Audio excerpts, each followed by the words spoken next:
এবারের মতো আমাকে তুমি ক্ষমা করে দাও মা।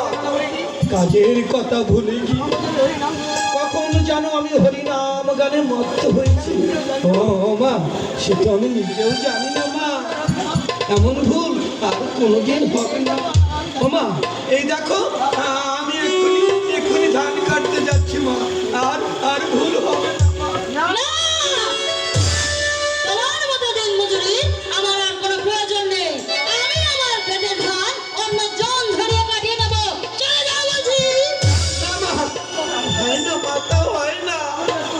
মা, তুমি এমন কাজ করো না মা। আমি যদি দিনই মজুরি না পাই তাহলে সবাইকে যে নিরন্ন উপবাসী থাকতে হবে মা। ও মা, মাগো, আমি তোমার দুটি পায়ে ধরে বলছি মা, আমাকে তুমি ক্ষমা করে দাও মা। আমাকে তুমি ক্ষমা করে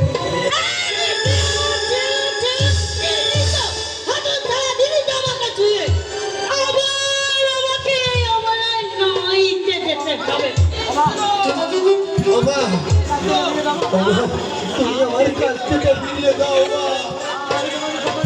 আমি তোমাকে কথা দিচ্ছি, আর কখনো কাজের সময় আমি গান গাইব না মা।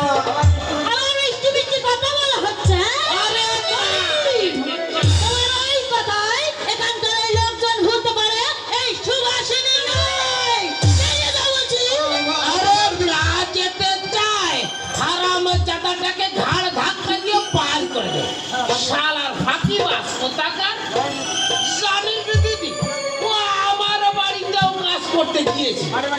মাঠে আমি পাঠিয়েছি কাজ করতে, আর ও বেটা কাজ না করে কি করলো জানিস? কি করলো? ওই মানে ওই গাছটার কথা বল, খেজুর গাছে নিচে বসে কি যেন গুনগুন করে গাইছে আর কি যেন লিখছে। আমি দূরে দাঁড়িয়ে সব কিছু দেখলাম, আর বেলাটাও আসতে যেতে না যেতে আমাকে এসে বলছে আমার মজুরিটা দিন।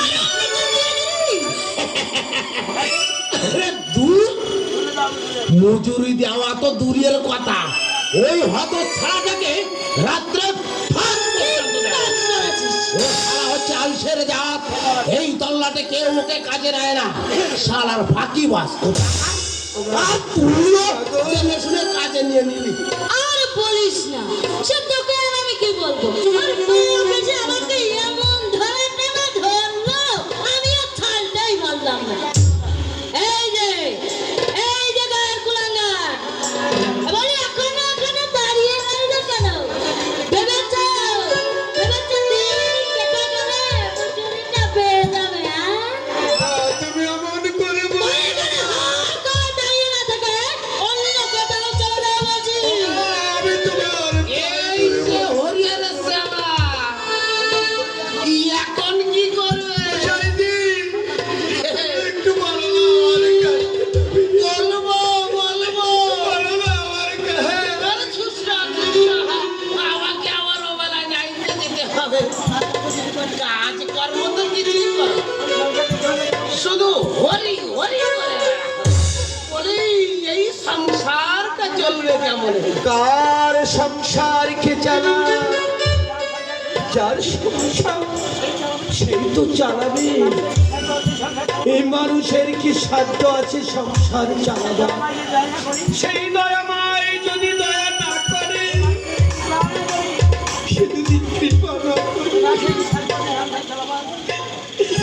এই মানুষের কি সাধ্য আছে সংসার চালাবে? ওই দয়াময় এসে কি ওর গালে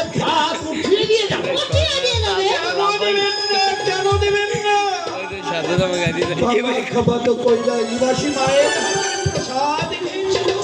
হরি কৃষ্ণ। তাহলে তুমিও বাবা ক্যাপা হয়ে যাও, ওই কৈলাসবাসী মা এসে তোমার মুখে ভাত উঠিয়ে দিয়ে যাবে। হরি কৃষ্ণ। কত সব হরিয়ের খেলা।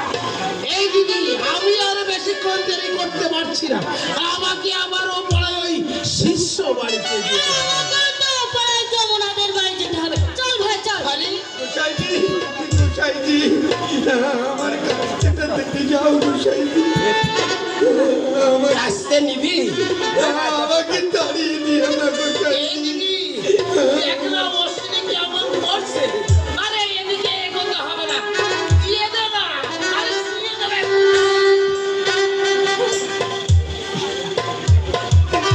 দিয়ে দে, দিদি একটু দিয়ে দে। বলছিস আরে বাবা, কি করছিস? ও মা, ভালো করে দিয়ে। এটা দিন দাও মা। তাহলে নইলে আমি আমার সবাইকে বসতে হবে মা।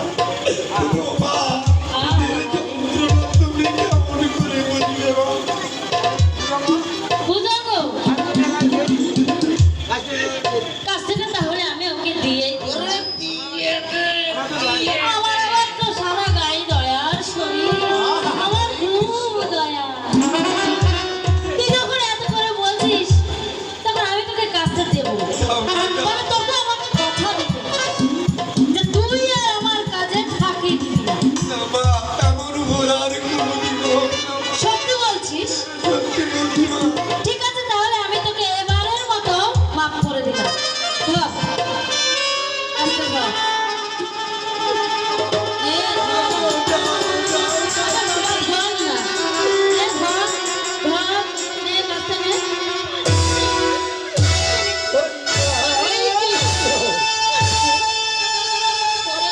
কৃষ্ণ।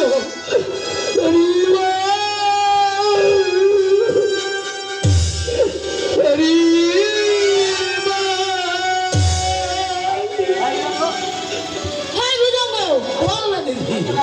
আমি তোকে কাজটা দিয়ে দিলাম, তুই ভাই এবার আমি মজুরিটা দিয়ে দে। মজুরি?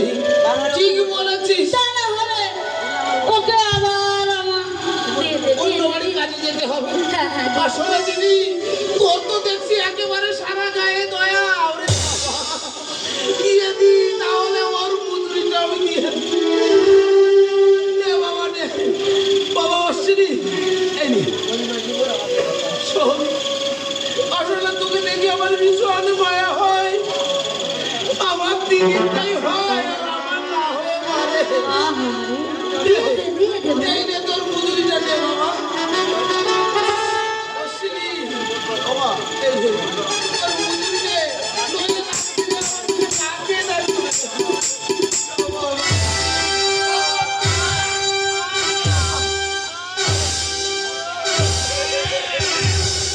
সারা হারাম জাতা কোথাকার, পরের খেতে কাজ করতে গিয়ে সব সময় ফাঁকি দেওয়া। তোর ফাঁকি আমি।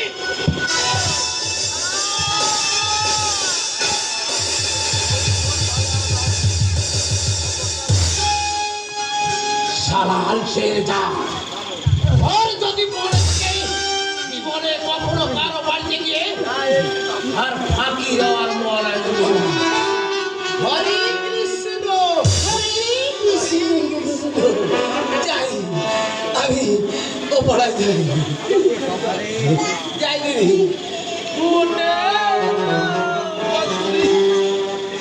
গৌরাঙ্গ সুন্দর কোথায় হরে কৃষ্ণ। এই যে গায়ের কুলাঙ্গার। বলি পড়ার ক্ষেত্রে কাজ করতে গিয়ে একটু কোচ করে দিও, বুঝেছো? না হলে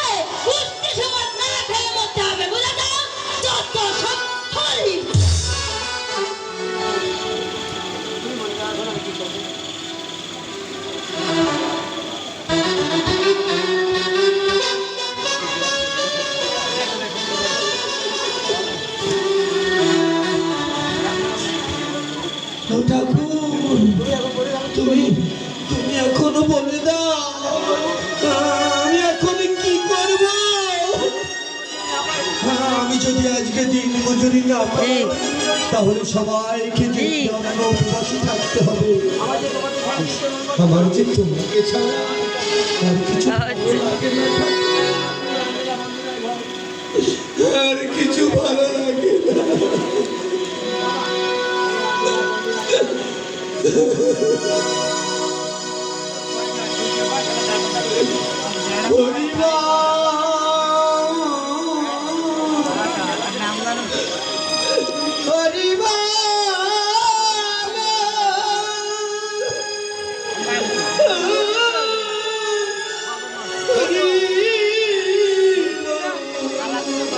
অশ্বিনী, এই যে বাবা, তোমাকে এখন ওই রায়চরণ কর্তার বাড়ি যেতে হবে।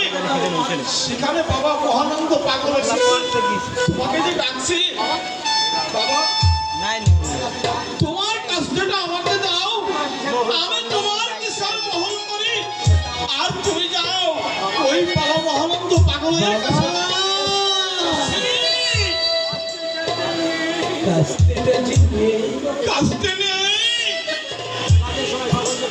কাজের সময় কখনো যেন আমি ওই প্রভুর নাম গান করছিলাম, আমি তো নিজেও বুঝতে পারিনি। আর তখনই মহাজন এসে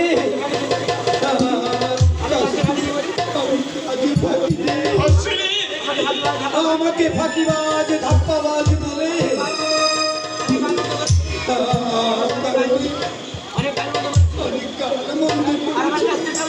ও বাবা, আমার কাস্তিটাও নিয়ে গেল। কি হবে বাবা?